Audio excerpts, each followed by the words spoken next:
بسم الله الرحمن الرحيم إن الحمد لله نحمده ونستعينه ونستهديه ونستغفره ونعوذ بالله من شرور أنفسنا ومن سيئات أعمالنا من يهده الله فلا مضل له ومن يضلل فلا هادي له وأشهد أن لا إله إلا الله وحده لا شريك له وأشهد أن محمدا عبده ورسوله صلى الله عليه وعلى آله وأصحابه وسلم تسليما كثيرا مزيدا إلى يوم الدين أما بعد. This is our 8th class on the chapter of Siyam from the book Zaad al Mustaqni. And we left off at the author's statement, وَيَلْزَمُ الصَّوْمُ لِكُلِّ مُسْلِمٍ مُكَلَّفٍ قَادِرٍ. وَيَلْزَمُ الصَّوْمُ لِكُلِّ مُسْلِمٍ مُكَلَّفٍ قادر. When you reflect on the work of the ulama whose books we study, you see very well that it's structured and organized, although it may not appear to be so. Not only do we learn the fiqh of fasting with this type of work, when you study the work of the classical ulama, but you also learn how they structure their work, which makes it easier for you to go through in the future. And it also makes it easier for you to go refer to it when you need it as a reference. That's all some of the bonuses you get on top of the knowledge you gain from studying their work. Therefore, pay attention to the organization of the book, just like you do to the substance of what we study. That's why everyone has to have their own copy. One needs to be very familiar with the books of the ulama. Very familiar. You have to know where it's at and how to get it and where to look for it. That's why we base and attach our study on their work. Notice the order here. After he mentions how Ramadan starts and ends, the next issue would be, who's the one who's going to fast? What type of people are going to fast? Who must fast? He said, وَيَلْزَمُ الصَّوْمُ لِكُلِّ مُسْلِمٍ مُكَلَّفٍ قَادِرٍ. وَيَلْزَمُ. He said, وَيَلْزَمُ. يَلْزَمُ is a word that the author used instead of يَجِبُ, meaning it's obligatory. They can be used interchangeably to say that it's must, it's prescribed, it's obligatory, it's a fard. But why did he use يَلْزَم instead of using fard or wajib? It's really, the reason he did that was really to change the terms in his writing as an artistic way of keeping the reader attached and interested in thinking while he goes through his book. And this is widespread among the fuqaha. Sometimes they'll use yalzam instead of yajib. But you will know that when he says yalzam, he's saying yajib. And you know that also through the context of the sentence that he's stated. He said fasting is wajib or lazim, yalzam. Fasting is wajib, it's fard, it's obligatory. Is all fasting wajib? Or is he talking about some type of specific fasting? He's talking actually about a certain type of fasting, which is the wajib type, namely speaking, Ramadan. He didn't specify that, but he means Ramadan. How do we know that? Because we said in Arabic, and I went through it, I believe in the Tawheed classes and also early on in these classes. Al in as-sawm, the in as-sawm refers to al-ahd al-dhihni. We took al-ahd al-dhihni. Al-ahd al-dhihni, we said in Arabic grammar, means that it refers to that which you know. Meaning the fasting that's obviously on your mind. The fasting that's understood by common sense for one who's reading this. Meaning, al-ahd al-dhihni means that it's automatically understood by the listener what I'm trying to say. So there's no need to specify it. What fasting is he talking about that we really understand when we read it? He's talking about the fasting of Ramadan. So it's as-sawm, or the al in it is for al-ahd al-dhihni. The author said, وَيَلْزَمُ الصَّوْمُ لكل مسلم ويلزم الصوم لكل مسلم. What's prescribed? He said fasting Ramadan and every Muslim is prescribed. That's a very general and broad statement. لِكُلِّ مُسْلِمٍ. He wants to tell us now who Ramadan is prescribed on. Who are the people who must fast? The first condition for fasting that he states is one being Muslim. You must be a Muslim. When we say Islam is a condition for fasting, or if you read it in other chapters of the fiqh books, you see that Islam is a condition for salah. It doesn't, he's not trying to exempt the kafir from salah. It's telling you from a fuqaha perspective that in order for you to fulfill the salah or the siyam, you have to be a Muslim. It's a condition. In order for the fast to be accepted, it must be from a Muslim. That's what they're trying to tell you. And I'm going to elaborate on this point a little bit later on, inshallah. So the issue, we have an issue here. For example, we have some issues here. If one embraces Islam on the day of Eid, does he need to make up that entire Ramadan? He comes on the Eid, he declares his shahada in front of everyone. No, he doesn't make up his Ramadan. The day he took his shahada was like the day he was born, free of his sins. He's on a fresh slate and a fresh beginning. That day he'll be with a clear slate with Allah subhanahu wa ta'ala. He doesn't have to make up any of the Ramadans that passed. It's considered by ijma', by consensus, that when a non-Muslim embraces Islam, takes his shahada, he does not make up the fasting of the previous Ramadans. What's the proof on that? There's ijma'. But there's also plenty of other proof. قُلْ لِلَّذِينَ كَفَرُوا إِنْ يَنْتَهُوا يُغْفَرْ لَهُمْ مَا قَدْ سَلَفْ. Say to those who have disbelieved, if they cease from their kufr, their past will be forgiven. يُغْفَرْ لَهُمْ ما means everything in the past. Everything's going to be forgiven. Included in that is past Ramadans that they did not fast. There's also a hadith when the tribe of Wafd Thaqif, they came to the masjid of the Prophet Muhammad sallallahu alaihi wasallam and embraced Islam with the Messenger sallallahu alaihi wasallam. They camped in the masjid. They stayed in the masjid. The hadith says they fasted the remainder of that Ramadan. Meaning, they didn't fast what they missed in the first portion of Ramadan when they were non-Muslim. After they became Muslim, they fasted the remainder part of that Ramadan. They started their fast after they became Muslim, and the Messenger sallallahu alaihi wasallam did not direct them to make up past Ramadans. If it was obligatory on him, he would have said, okay, after Ramadan is done, the days you missed of this Ramadan, make them up. But he didn't say that, sallallahu alaihi wasallam. If one became Muslim on the second day of Ramadan, for example, he starts fasting right after for the remainder of that month, whether it's 27 or 28 more days. There's no dispute. It's ijma'. An original kafir who embraces Islam, he takes his shahada, he does not make up, he doesn't have to make up any of the previous Ramadans or days of Ramadan that he missed out before his shahada. His fasting during kufr invalidates the fast. It's not acceptable fast. And his Islam is forgiveness for any Ramadan or days of a Ramadan that he missed out on. Along with, of course, all his previous sins. He's like a newborn, free and clear of his sins like a newborn, a new start. Now that's the original kafir. The next issue we have here is, what if he's a murtad?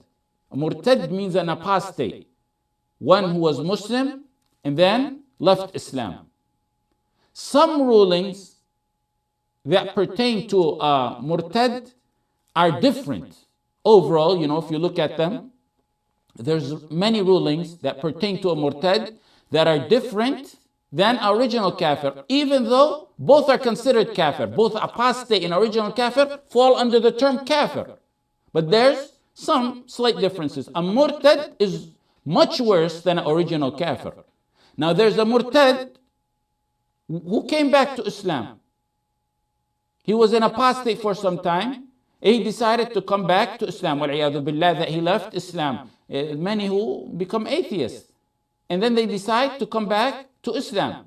While we said original kafir does not have to make up past Ramadans after he embraces Islam by ijma', no dispute. A murtad, apostate, is slightly different in this issue in that it's disputed whether he needs to make up previous Ramadans that he missed while he was a murtad or not. So the only difference in this matter is it's slightly disputed for a murtad. However, the overwhelming majority say that an apostate does not need to make up the fast that he missed out on while he was a kafir, a non-Muslim. Imam Ahmad, in one of two opinions, said he needs to make it up. The correct opinion of those two opinions is that apostates are like an original kafir. The same hukum applies to them. The same ruling applies to them. They don't make up, or they don't have to make up missed Ramadans. Why? The same verse applies to them. They fall under the same category and same term. قُلْ لِلَّذِينَ كَفَرُوا إِن يَنْتَهُوا يُغْفَرْ لَهُمْ مَا قَدْ سَلَفَ. Say to those who have disbelieved, if you cease from your kufr, your sins will be forgiven. That kufr, the term kafir in that verse, is broad. It encompasses both an original kafir who is a kafir and an apostate who falls under the term kafir as well. So there's no room or no need to distinguish between the two in this matter. Had we had specific proof on that, then yes, we would distinguish between the two in this matter, but there is no specific proof on that issue. A murtad or an apostate is a branch of kufr. Just like an original kafir is another branch of kufr. It's merely different branches to kufr. So once a kafir embraces Islam or an apostate returns, he does not need to make up any missed Ramadans. Allah will forgive the past, inshallah. Now another issue, or rather a scenario. We said a kafir does not make up past Ramadans. And we said apostate follows along with that. In the correct of two opinions on that matter. The day they embrace Islam, Allah forgives all. إِنَّ اللَّهَ يَغْفِرُ الذُّنُوبَ جَمِيعًا. What if a kafir, a non-Muslim, takes his shahada at dhuhr time, in one of the days of Ramadan? We said he doesn't make up past Ramadans or past days while he was a Muslim. He doesn't have to do that. No matter how many days or years. If he became Muslim and when he was 60 years old, he doesn't make a single day or year from the past ones.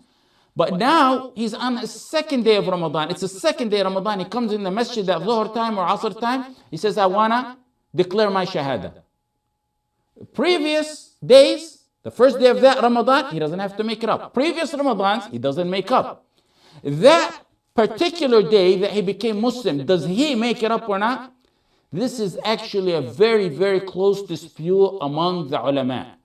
The overwhelming majority, the jumhur, say that he, on that day, for sure he abstains from anything that avoids fast from the point that he became Muslim. Like he doesn't no longer, after he becomes Muslim, he doesn't eat, drink, or have intercourse with his wife for the rest of that day. But since he became Muslim on that day, they said it's safer for him to make up that day after Ramadan. That's probably the best of opinions. There's no proof either way on that. So the Jumhur's rationale is probably closest to being right. Now there's an issue. The author said Ramadan is wajib on a Muslim. Is the author here trying to imply, or when you read this in fiqh books all over, are they trying to imply that Ramadan is not wajib on a kafir? This goes back to a major issue in usul. And that major issue is, are detailed obligations of Islam prescribed upon a kafir? Tawheed is directed and prescribed to a kafir. But what about the details of Islam, like Hajj, fasting, not dealing in usury, or not committing zina? Do the orders of Allah, like fasting, encompass a kafir? Or is it just the major tawheed that they're directed with?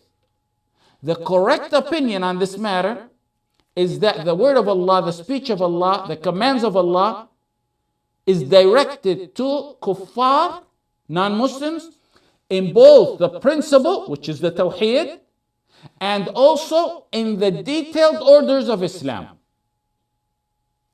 Some of the ulama I've read narrated an ijma' on this issue, but there's a dispute. So how can there be a dispute when there's an ijma'?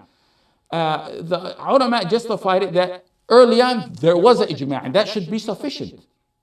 But a dispute developed later on, over time. So the fact that there is ijma' should not have left any room for any dispute after that.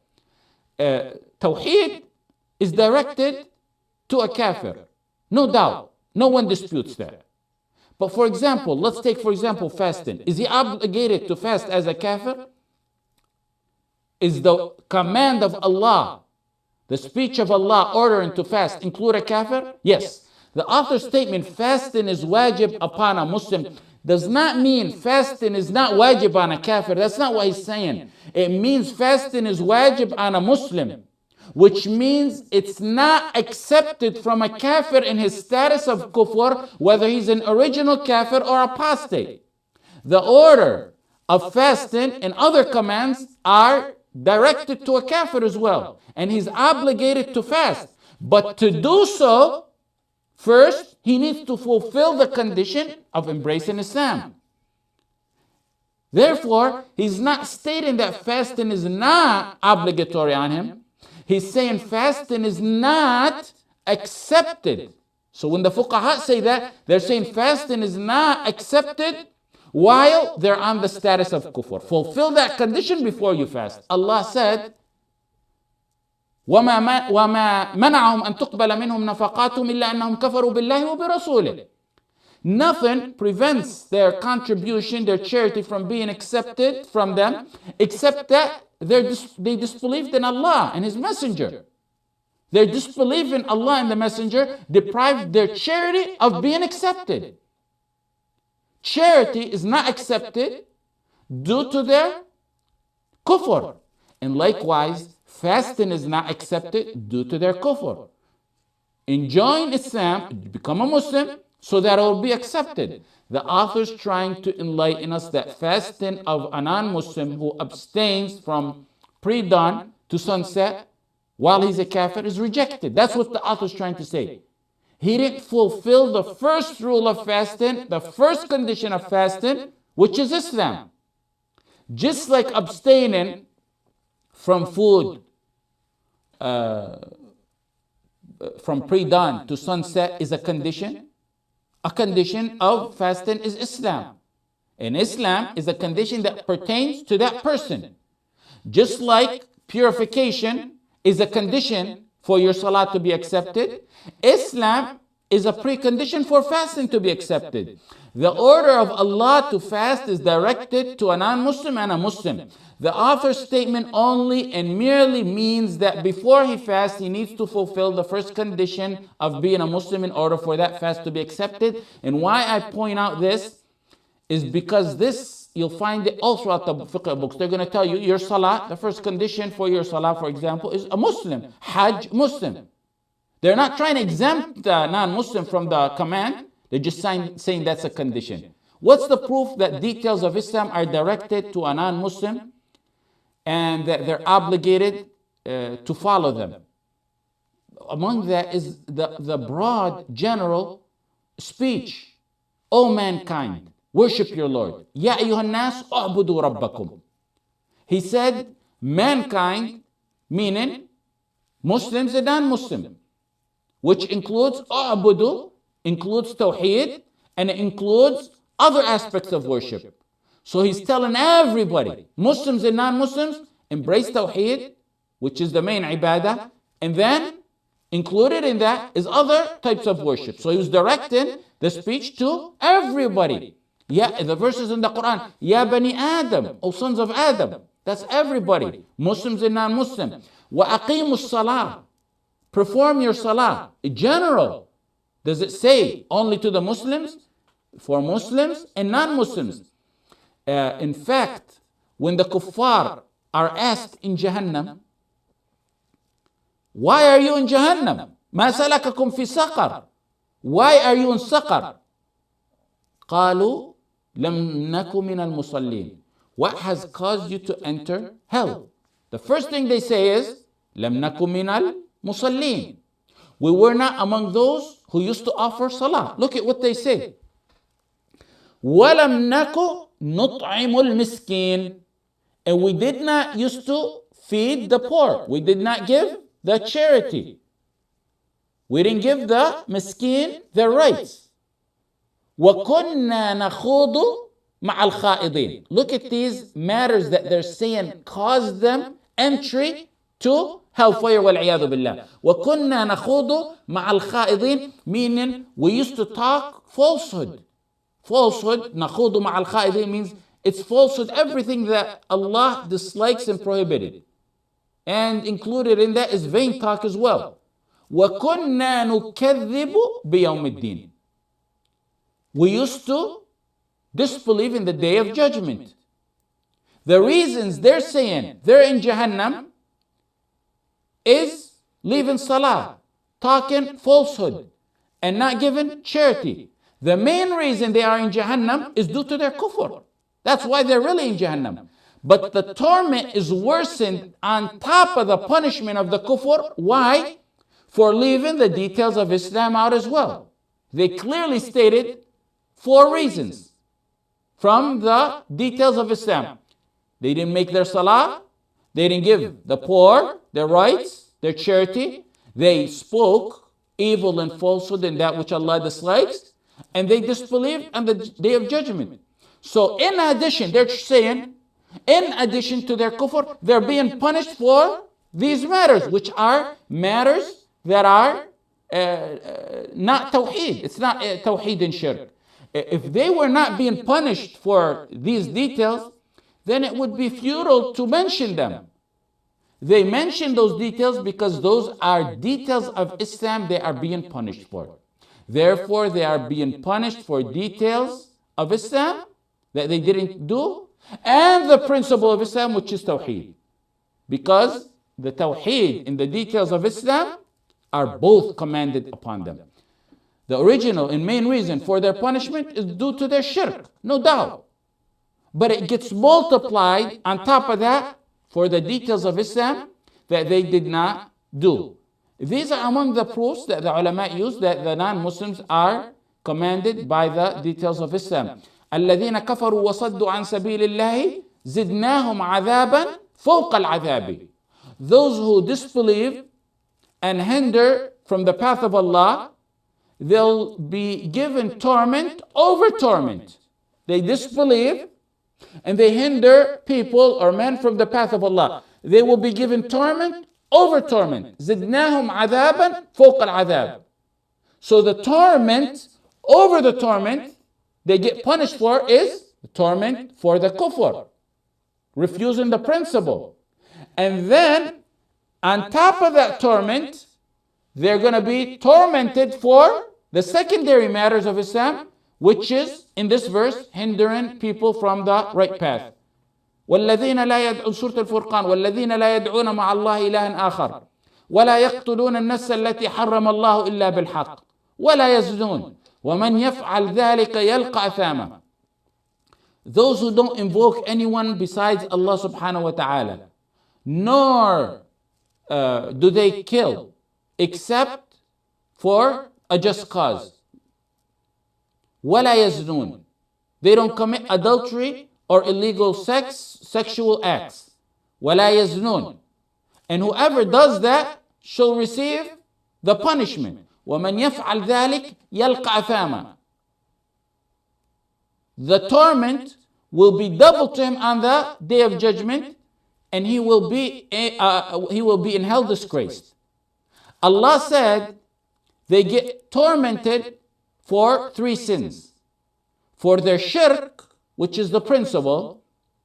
Then he mentioned killing, unjustly killing someone. Another one they'll be tormented for is illegal sexual relationships.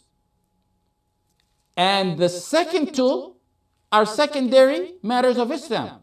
The first one, of course, is a principle. So that means they'll be punished for matters that are secondary matters of Islam, just like they will be punished for the original kufr. يُضَاعَفْ لَهُ الْعَذَابِ. His sin is multiplied over on top of the shirk. Why? For secondary matters that he was commanded with. Zina and killing. Even more clear than that. وَوَيْلٌ لِلْمُشْرِكِينَ الَّذِينَ لَا يَأْتُونَ الزَّكَاةَ. وَوَيْلٌ لِلْمُشْرِكِينَ الَّذِينَ لَا يَأْتُونَ الزَّكَاةَ. Woe to the mushrikeen. Woe to the mushrikeen. That's the first verse. الَّذِينَ لَا يَأْتُونَ الزَّكَاةَ. Had the speech of the details of Islam not been directed to non-Muslims, it would be, the verse would go like, woe to the mushrikeen, period. Or, woe to the mushrikeen for their shirk. But here it says, woe to the mushrikeen, who? For their shirk, الَّذِينَ لَا يَأْتُونَ الزَّكَاةَ. Those who do not give the zakah, and they are disbelievers in the hereafter. Who are they? The ones who don't give the zakah, and they're disbelievers in the hereafter. He said, woe to their mushrikeen for their shirk. No, that's obvious. That's the first part. Well, that's definite. But in this verse, he said, for not paying zakah and not believing in the judgment day.